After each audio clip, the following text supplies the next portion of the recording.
நான் என்ன கேக்குறேன்னா, இன்னைக்கு கூட்டம் நடக்குதுன்னா, அந்த கூட்டம் நடக்கிறதுக்கு முன்னாடி வரைக்கும் தமிழ்நாட்டுல சில பிரச்சனைகள் நடந்திருக்கும்ல. அதாவது வன்முறை நடந்திருக்கும், கொலை நடந்திருக்கும், கொள்ள நடந்திருக்கும். இல்ல அவங்க கட்சிக்காரங்களே யாராவது இறந்திருப்பாங்கல்ல.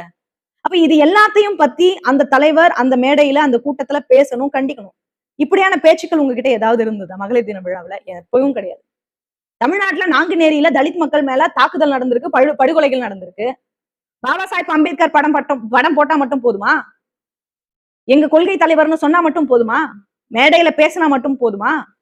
தலித் மக்கள் இன்னைக்கு அனாவசியமா ஆதிக்க சாதி வெறியர்களால படுகொலை செய்யப்படுறாங்க. வன்முறைக்கு உள்ளாக்கப்படுறாங்க.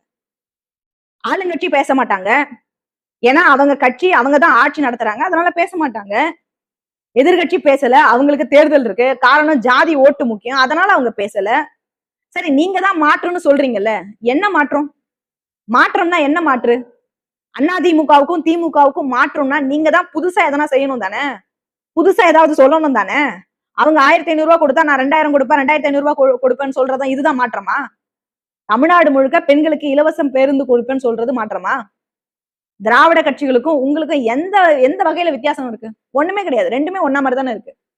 ஒருவேளை நீங்க முதலமைச்சர் ஆனா, அது ஒரு அதிகார மாற்றமா தான் இருக்குமே தவிர வேற எதுவுமே கிடையாது. ஸ்டாலின் அவர்கள்கிட்ட இருந்த அதிகாரம் உங்ககிட்ட வரும். அவ்வளவுதானே தவிர இதுல ஒரு பெரிய ஒரு மாற்றம் முன்னேற்றம்லாம் கிடையாது.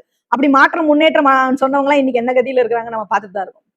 நடிகர் விஜய் தேர்தல் வாக்குறுதி கொடுத்தீங்க. அந்த வாக்குறுதியில என்னென்னமோ சொல்றீங்க. தமிழ்நாட்டோட பொருளாதாரத்தினுடைய நிலைமை உலகத்துக்கே தெரியும். எவ்வளவு பட்ஜெட், எவ்வளவு பொருளாதார நெருக்கடி, கஜானாவே காலியாக்கி கடன் வாங்கி தான் இந்த இலவசங்கள் எல்லாம் கொடுக்குறாங்க. இன்னும் சொல்ல போனா மற்ற துறைகள்ல இருந்து பயன்படுத்த வேண்டிய பணத்தை தான் திமுக பயன்படுத்திக்கிட்டு இருக்கு. இததான் எல்லாரும்